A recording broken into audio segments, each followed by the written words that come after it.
இன்றைக்கி வந்து TN TET paper 1 நீங்கள் எழுத போகிறீங்கன்னா ஃபஸ்ட்டு டாபிக் குழந்தை மேம்பாடும் கற்பித்தல் முறைகளும் வந்து பார்த்திங்கன்னா எதெல்லாம் இம்பார்ட்டண்ட்டாக கேட்பாங்க அப்படின்ற மாதிரி வந்து பார்த்திங்கன்னா நம்ம இன்றைக்கி பார்க்க போகிறோம்.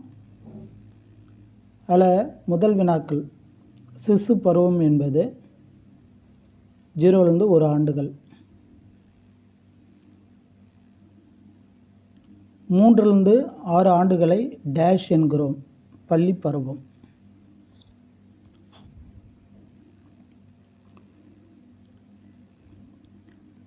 டேஷ் என்பது மனித உடலில் உள்ள செல்களின் திசுக்களின் பெருக்கத்தால் ஏற்படும் உயரம் மற்றும் எடை பெருக்கத்தை குறிக்கிறது.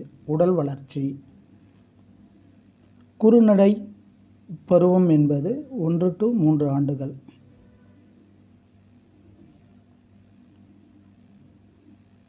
மனித உடலின் வளர்ச்சி மற்றும் முதிர்ச்சி ஆகியவற்றின் அடிப்படையில் மனித வளர்ச்சி பின்வரும் எத்தனை பருவங்களாக பிரிக்கின்றோம்? 8.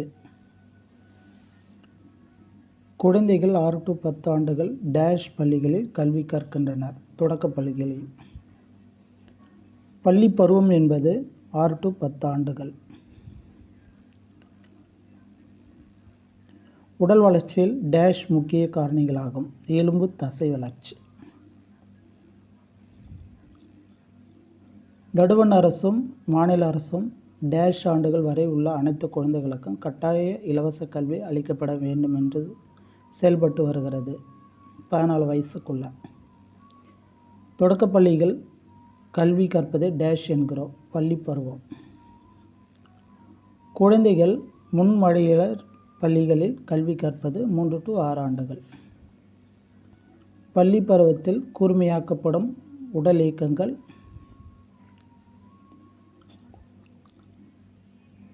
மேற்கண்டவை அனைத்தும் நீங்கள் படித்து பார்த்தீங்கன்னா தெரியும். தைராக்சின் அதிகமாக சுரப்பதால் ஏற்படுவது டேஷ், முன்கழுத்துக்கழலை நோய். இது நமக்கு தெரிஞ்சது தான். நரம்பு மண்டலத்தின் அடிப்படை அலகு நரம்பு செல் மற்றும் நியூரான். வளர்ச்சி ஹார்மோன் தேவையான அளவுக்கு குறைவாக சுரக்குமானால் டேஷ் ஏற்படுகிறது, குள்ளத்தன்மை. கற்றலின் வளர்ச்சியை ஒரு வரைபடமாக விளக்குவது கற்றல் வளைகோடு. நேரடி முன்னேற்றத்தை காட்டும் கற்றல் வளைகோடு குழி கற்றல். எதிர்மறையான முன்னேற்றத்தை காட்டும் கற்றலின் வளைகோடு குவி கற்றல். செயற்கை தூண்டல் இயக்கத்து தூண்டலுக்கு உரிய வலுவினை பெற்று அதே எதிர்வினை பெறுவது ஆக்க நிலை நிறுத்தம். ஆக்க நிலை நிறுத்தம் கற்றலில் டேஷ் பயன்படுகிறது, மொழி கற்பித்தலில். சரி நண்பர்களே, அடுத்த 20 கொஸ்டின் அடுத்து வரக்கூடிய பகுதியில் பார்க்கலாம் நண்பர்களே. நன்றி, வணக்கம்.